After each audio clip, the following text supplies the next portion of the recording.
They ever ask you where you're from? Now, where you really from? The question seems simple, but the answer's kind of long. I can tell them Wembley, but I don't think that's what they want.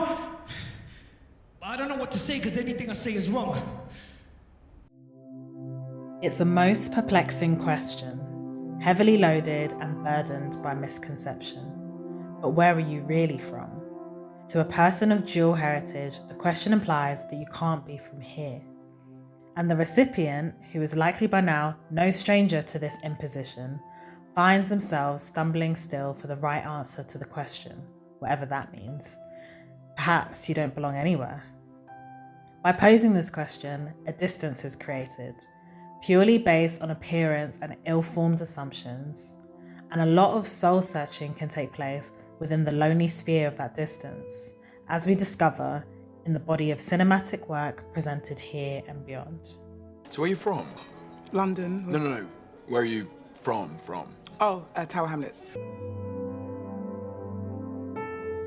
As more and more underrepresented filmmakers have begun to create work centering their experiences, we discover that they have a unique lens on how it feels to be othered. These films and TV shows have a particular way of capturing the sentiment of straddling two worlds, whether as a child of immigrants, being of a diaspora, or growing up mixed race in an environment where not many people look like you. You think you're unworthy to lead because you're of two different worlds. But that is exactly why you are worthy. You are the bridge between land and sea. Over time, a sinister and curious pattern has been established, whereby a majority within society, whether knowingly or unknowingly, perpetuates a sense of othering through shrinking one's claim to a country or identity. I just moved here from Africa. So if you're from Africa, why are you white? This is commonly, though not exclusively, displayed through three key themes: the good immigrant trope, the mistreatment of names, and losing or disconnecting from one's mother tongue. I'm an American, hiding in Sicily. In Francis Ford Coppola's seminal American Dream feature, The Godfather, Michael goes from fitting in as a native in Sicily to asserting himself as an American, losing his native language and later requiring a translator to ask for his Sicilian bride's hand in marriage. An OG example of code switching.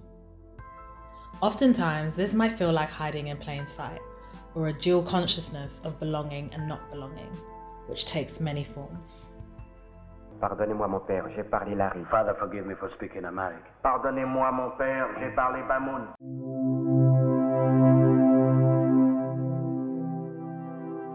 Historically, there have been numerous instances of the loss and erasure of central elements of different cultures.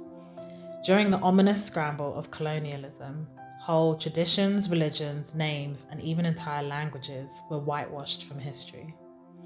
The exploration of dual heritage and identity in cinema shows us that this sense of loss and dissonance has never really gone away, but simply transformed. This shows itself in many forms, whether that's feeling like you're losing your mother tongue, or being made to feel a sense of embarrassment towards it, being shamed for your lack of fluency within your community, or praised for accessing language which lies outside of it. In The Big Sick, Kamel's questioning of his own Pakistani-American identity comes in the form of a playful yet somewhat judgmental conversation with his brother Naveed regarding his use of Americanisms over the words rooted within his culture. These cookies are really good. The biscuits, listen to yourself, you hardly sound Pakistani. Okay. Sound like Julie Louis-Dreyfus. The double bind of assimilation rears its head as he's essentially downed for being too American or not American enough.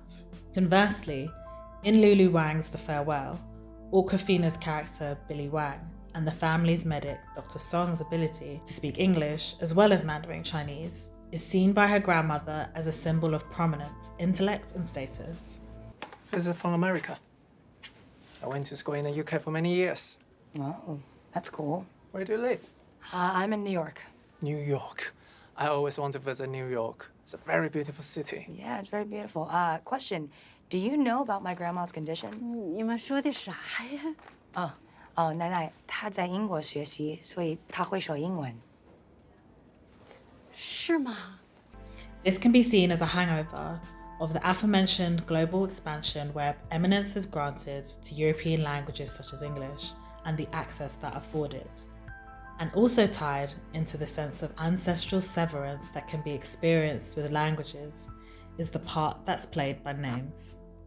Sie heißen Ali? Nicht Ali, aber alles sagt Ali. Jetzt ich bin Ali. Wie heißen Sie denn wirklich? El Hedi Ben Salem Barek Mohammed Mustafa. Oh, der ist aber sehr lang, der Name. Ja, alles in Disney hat einen langen Name.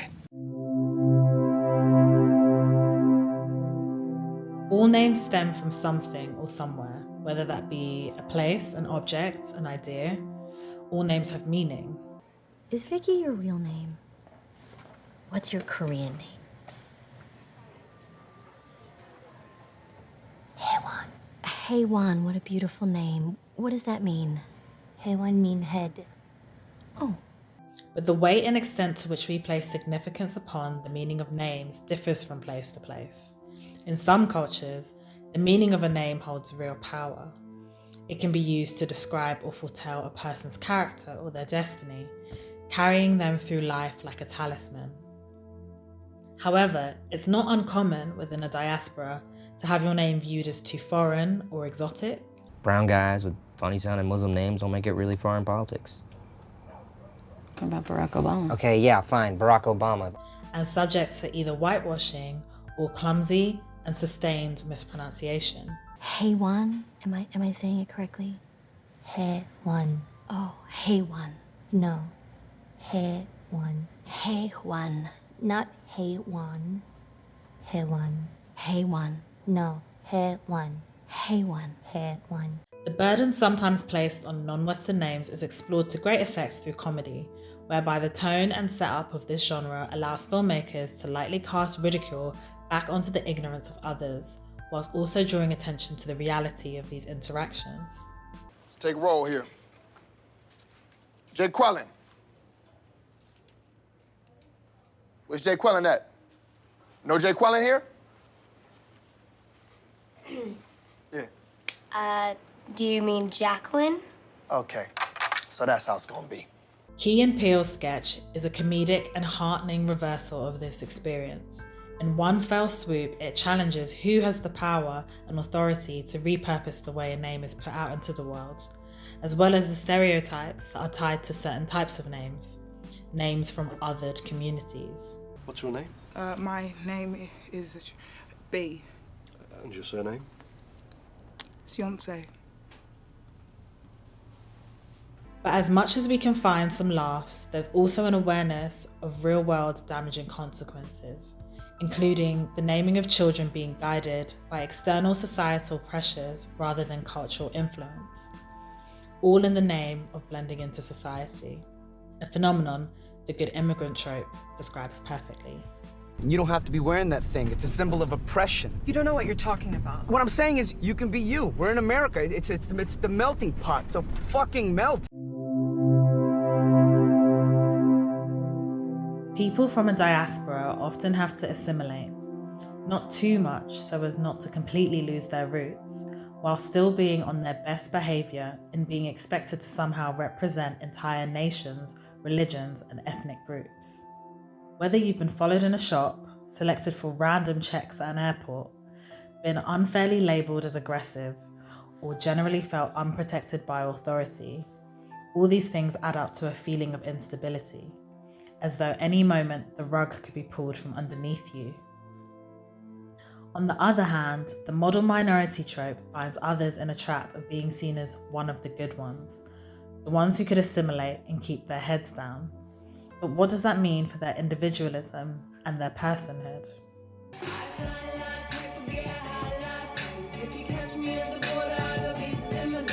British Sri Lankan rapper MIA captures a certain essence of how immigrants are viewed versus how they view themselves in her 2008 record Paper Planes, and later unpacks this in the documentary Matangi Maya MIA.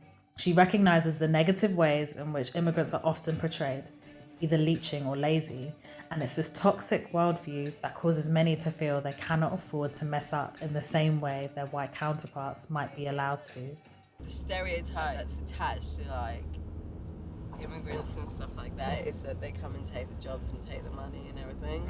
So it was like a funny, like a spoofy song about that. It's like, all I want to do is just and take your money.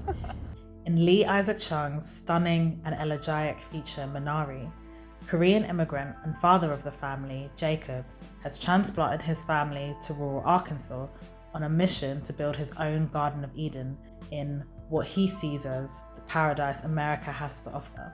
That is, if he's able to work hard and persevere. 그것 때문에 내가 여기로 온 거야. 흑색깔 때문에? 미국에서 가장 기름진 땅이야.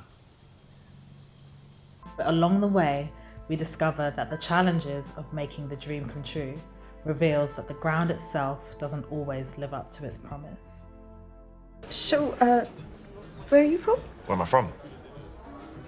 That's a big question, you know? Where am I from? Where am I from?